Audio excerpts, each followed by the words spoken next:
Salam sejahtera Malaysia, denyut nadi suara rakyat bergema di channel ini. Terima kasih kerana bersama-sama dalam channel ini untuk mendapatkan berita-berita dan ulasan-ulasan terbaik untuk seluruh rakyat Malaysia. Bagi anda yang pertama kali bersama-sama dalam channel ini, sila tekan butang subscribe, like dan share. Malaysia kita punya, cintai Malaysiaku, kita jaga kita. Sekali lagi, bagi anda yang pertama kali, sila tekan butang subscribe, like dan share. Kita mulakan berita menarik hari ini. Salam sejahtera Malaysia, denyut nadi suara rakyat bergema di channel ini. Tiba-tiba pula ada bunyi boikot Petronas pula. Boikot Petronas. Wow. Kekemat sudah kena boikot. Sekarang Petronas pula kena boikot. Kenapa agaknya? Apa puncanya? Mari kita kupas bersama-sama. Jangan lari, duduk. Jangan lari, duduk. Dengar baik-baik. Mengapa tiba-tiba aja Petronas nak kena boikot pula ni? Adun DAP bidas gesaan perkasa supaya boikot Petronas. Wow, siapa perkasa ni? Adun Astaka, iaitu Jason Ng Tien Yong, menggesa kerajaan supaya bertindak terhadap pihak yang menghasut hubungan kaum bagi mengelakkan masyarakat majmuk Malaysia yang asalnya harmoni, aman, damai boleh musnah dengan hasutan-hasutan tersebut. Merujuk kepada satu cadangan perkasa supaya Petronas diboikot. Woi, mudah-mudah aja Petronas diboikot. Petronas diboikot susulan langkah gergasi minyak dan gas itu melantik syarikat Bukan Bumiputra untuk kontrak pemasangan panel solar. Katanya, ugutan golongan ekstrim itu berasaskan sentimen kaum dan bukannya berasaskan kemampuan sesebuah syarikat, katanya. Jadi, kata beliau, jika cadangan keterlaluan dan regresif perkasa itu diterima, maka syarikat dan pelabur asing akan hilang keyakinan terhadap pasaran negara Malaysia. Tambahnya, ugutan perkasa itu untuk memboikot Petronas selama seminggu adalah cubaan untuk mencari populariti dan mengaut political mileage mengikut tren memboikot sekarang ini yang semakin serius di negara kita, kata beliau. Tambahnya, mujurlah cadangan ini telah ditolak oleh Petronas dan kebanyakan rakyat Malaysia yang lain, kata Eng dalam satu kenyataan pada hari ini. Pemimpin DAP itu berkata, Solar Race yang telah diberikan kontrak pemasangan panel solar oleh Petronas adalah sebuah syarikat awam yang tersenarai yang mempunyai kepakaran dalam pembangunan tenaga baru.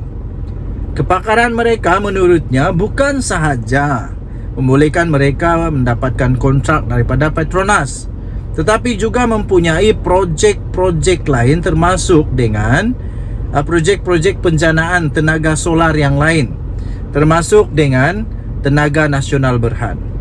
Jadi katanya, saya menghargai Petronas yang telah pun mengeluarkan kenyataan tegas dengan menyatakan bahawa pemberian kontrak adalah berdasarkan merit dan tidak diukur dengan ugutan daripada perkasa itu.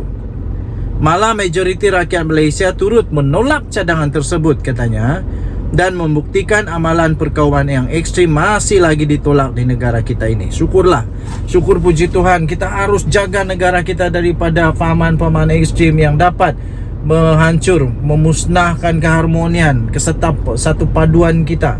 Sia-sialah bapak-bapak kemerdekaan negara kita yang berusaha bersungguh-sungguh untuk mencapai keperpaduan negara kita, kalau sekarang tiba-tiba hancur musnah hanya kerana politik murahan. Saya menggesa, katanya, kerajaan untuk mengambil tindakan undang-undang terhadap pihak yang menghasut hubungan kaum bagi mengelakkan masyarakat majmuk Malaysia yang asalnya harmoni dan aman dimusnahkan oleh golongan ekstrim ini, kata Ang lagi. Semalam bekas pengerusi Perbadanan MARA iaitu Akram Shah Sanusi berkata pemain Bumiputra dalam industri tenaga solar wajar bersuara menentang keputusan Petronas. Katanya Petronas terkilaf bukan kerana ia akhirnya menganugerahkan kontrak kepada Solarvest Energy, tetapi kerana berbuat demikian dalam tender tertutup yang tiada satu pun daripada 3 syarikat yang dijemput untuk membida adalah milik Bumiputra, katanya. Presiden dan Ketua Pegawai Eksekutif Petronas iaitu Tengku Muhammad Taufik Tengku Aziz pada 15 Mac lalu dipetik oleh Bernama sebagai berkata pemilihan itu adalah berdasarkan merit dan terdapat piawaian teknikal yang membawa kepada kontrak siap guna. Sebelum itu, Dewan Perniagaan Melayu Malaysia DPMM juga menyatakan kekesalan terhadap Petronas yang melantik syarikat bukan Bumiputra bagi pemasangan sistem solar di 300 stesen minyaknya. Okey, jadi anda boleh baca berita ini di mana di malaysiakini.com.